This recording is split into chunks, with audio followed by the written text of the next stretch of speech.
எந்த இடத்துல ஒண்ணுமே இல்லாத போனியும் அதே இடத்துல வருவ. அதே பெத்தேல் என்ற இடத்துக்கு நீ வரும் பொழுது 2 பரிவாரங்களோடு இருப்ப.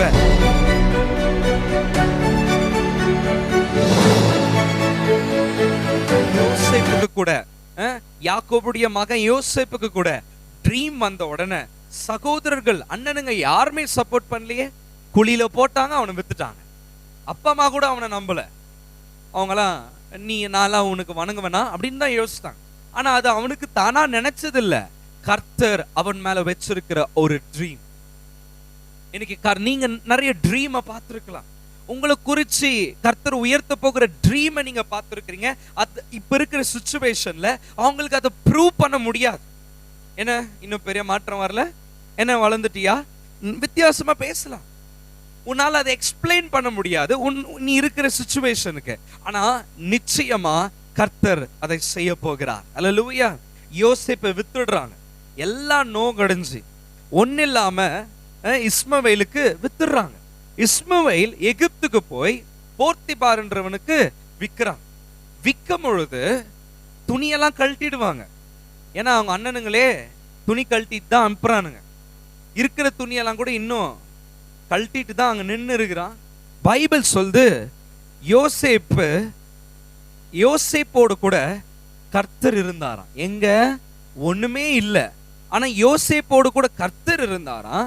அவன் காரிய சித்தி ஆனான். இங்கிலீஷ்ல எப்படியா இருக்கு, God was with Joseph and he was successful man. அவங்கிட்ட துணியே இல்லைங்க, அவங்கிட்ட பெரிய பேக்ரவுண்ட் இல்ல, பெரிய பணம் இல்ல, ஒண்ணுமே இல்ல. ஆனா கர்த்தர் அவனோடு கூட இருந்தது. பைபிள் சொல்லுது he was a successful man. நான் இன்னைக்கு பெரிய சக்சஸ் என்ன தெரியுமா, நம்ம கிட்ட பணம் இருக்கிறது இல்ல, பங்களா இருக்கிறது இல்ல, பெரிய பெரிய மேன்மை உயர்வு இருக்கிறது இல்ல. அதெல்லாம் கர்த்தர் இருந்தா நிச்சயமா வரும், உங்களை உயர்த்துவார், நீங்க மேல இருப்பீங்க. நம்ம மேன்மை பாராட்ட வேண்டிய விஷயம் என்ன தெரியுமா, நம்மளுடைய பெரிய சக்சஸ் என்ன தெரியுமா, கர்த்தர் நம்மளோட கூட இருக்கிறார். எகிப்துல யோசேப்புக்கு யாருமே தெரியாது, ஒண்ணுமே தெரியாது, என்ன பண்ணணும் தெரியாது. ஆனா கர்த்தர் எகிப்துல அவனோடு கூட இருந்தார். உன்னை அழைச்சிட்டு நீ இன்னும் பெரிய உயர்வை காணாம இருக்கலாம், ஆனா உன் உயர்வுக்கு கொண்டு போகிறவர் உன் கூட தான் இருக்கிறாரு, மறந்துடாத. ஆண்டவரே நீங்க தானே அழைச்சிங்க, ஆண்டவரே நீங்க தானே கொண்டு வந்து விட்டீங்க. ஆமா, ஆனா அவர் உன்னை விட்டு போல, அவர் உன்னை கைவிடல, உன் கூட இருக்கிறார், உன் ஜேர்னில இருக்கிறார். நிச்சயமாகவே நான் சொல்றேன், நீ அந்த வனாந்தரத்திலே நீ தைரியமா வித, அந்த ஒரு சூழ்நிலையிலேயே நீ கர்த்தரை ஆராதி. ஆமென். ஆபிரகாம் அந்த இடத்திலேயே பலி செலுத்தி கர்த்தரை ஆராதிச்சானா, தொழுந்து கொண்டானா. அல்லேலூயா. ஏன்னா அவனுக்கு தெரிஞ்சிச்சு கர்த்தர் என் கூட இப்ப இருக்கிறார், என் ஜெபத்தை கேட்கிறார், என் ஆராதனையை ஏற்றுக்கொள்கிறார். ஈசாக்கு பஞ்ச நாட்களை விதைச்சானா. ஆமா, அல்லேலூயா. என்ன இருக்கோ விதைக்க ஆரம்பிங்க, சூழ்நிலைகளை பார்க்க வேண்டாம். ஆமென். ஏன்னா கர்த்தர் உன் கூட இருக்கிறாரு, உன்னை ஆசீர்வதிக்கிறாரு. அல்லேலூயா. அந்த பஞ்ச நாட்களே, அந்த வருஷமே ஈசாக்கு வர வர விருத்தி அடைந்து மகா பெரியவனாய் மாறினான். பக்கத்து வீட்டு ராஜாவே பயந்துன்னு அவன்கிட்ட உடன்படிக்கை பண்ற அளவுக்கு ஒரு உயர்வை ஈசாக்கு கர்த்தர் கொடுத்தார். அல்லேலூயா. யாக்கோபு சொல்றான், எந்த இடத்துல நான் வெறுங்கையா வந்தனோ அதே இடத்துல நான் இன்னைக்கு 2 பரிவாரங்களோட வந்திருக்கிறேன்னு சொல்லி நான் சொல்றேன். எந்த இடத்துல ஒண்ணுமே இல்லாத போனியும் அதே இடத்துல வருவ. அதே பெத்தேல் என்ற இடத்துக்கு நீ வரும் பொழுது 2 பரிவாரங்களோடு இருப்ப. இப்போ ஆண்டவர் சொன்னாரு, எந்த இடத்துல உனக்கு பரலோகம் துறக்கப்பட்டதோ அந்த இடத்தை நீ சுகந்தரித்து கொள்ளுவேன்னு சொல்லி. நீ எந்த இடத்துல இன்னைக்கு காலியா பாக்குறியோ, உன் கூட யாரும் இல்லைன்னு பாக்குறியோ, நான் சொல்றேன் அந்த இடத்துல உனக்கு பரலோகம் துறக்க போகுது. அந்த இடத்துல தூதர்கள் உனக்கு பணிவிடைகள் செய்ய போறாங்க. யோசேப் எந்த இடத்துல ஊரு தெரியாம எல்லாருனால கைவிடப்பட்டு ஒன்னு இல்லாம வந்தானோ அதே இடத்துல அவன் பிரைம் மினிஸ்டரா மாறினது போல, அதே இடத்துல எகிப்த ரூல் பண்ணது போல உன்னுடைய வாழ்க்கையில கூட நீங்க ரூல் பண்ண போறீங்க.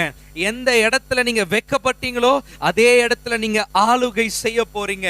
எந்த இடத்துல அடியாளம் இல்லாம யார் இல்லாம நின்னீங்களோ அதே இடத்துல கர்த்தர் உங்களை உயர்த்த போகிறார். ஆமென். சோ நிச்சயமாகவே நினைச்சுக்கங்க, பணம் இருக்கிறதுனால நம்ம சக்சஸ் நினைக்க வேண்டாம். எல்லாமே வரும், சக்சஸ்னா எல்லாமே தான் இல்லைன்னு சொல்ல.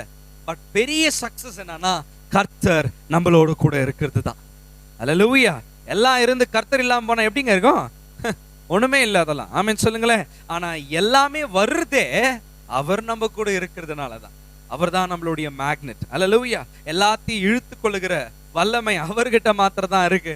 அவர் நம்மளுக்கு கூட இருக்கிறதுனாலதான் நம்ம போகிறதெல்லாம் சக்சஸ். இன்னைக்கு பெரிய சக்சஸ் நீங்க நினைக்கிறது வராம இருக்கலாங்க, ஆனா இப்பொழுது தொடர்ந்து நீங்க அந்த இடத்திலேயே நிக்க பொழுது, அதான் ஈசாக்குக்கு சொல்றாரு, இங்கே நில்லு, எகிப்துக்கு போவாத, உலகம் சொல்ற மாதிரி போவாத, நான் இந்த இடத்த உனக்கு கொடுக்கிறேன்னு சொல்லி இருக்கிறேன், உன் சங்கதிக்கு கொடுக்கிறேன்னு சொல்லிக்கிறேன், இந்த இடத்துல நீ இருப்பனாப்பா, நான் சொல்றேன் உன்னை ஆசீர்வதிப்பேன்னு சொல்லி. அல்லேலூயா. Your blessing is in your vision. உன்னுடைய தரிசனத்துல கர்த்தருடைய ஆசீர்வாதம் இருக்கு. உன்னுடைய தரிசனத்துல தான் அவருடைய ப்ராவிஷன்ஸ் இருக்கு. ஆமென் சொல்லுங்களேன். சோ நான் சொல்றேன், யார் என்ன வேணாலும் சொல்லட்டும், யார் என்ன டிஸ்கரேஜ் வேணா பண்ணட்டும், யார் தகுதி இருக்கு தகுதி இல்லைன்னு சொல்லட்டும், யார் உன்னை உயர்த்தட்டும் உயர்த்தாம போகட்டும், இங்க எல்லாரோடைய டோர்ஸ் க்ளோஸ்ட் ஆயிருக்கலாம். And you have a heaven's door. You have a heaven's door. பரலோகத்தின் கதவு உனக்கு இருக்கு. அந்த கதவு உனக்கு திறந்தே இருக்கு. அந்த கதவு திறந்து ஆழத்துல இருக்கிற பொக்கிஷங்களை உன் கையில எட்டும்படி கர்த்தர் செய்வார். ஆமென்.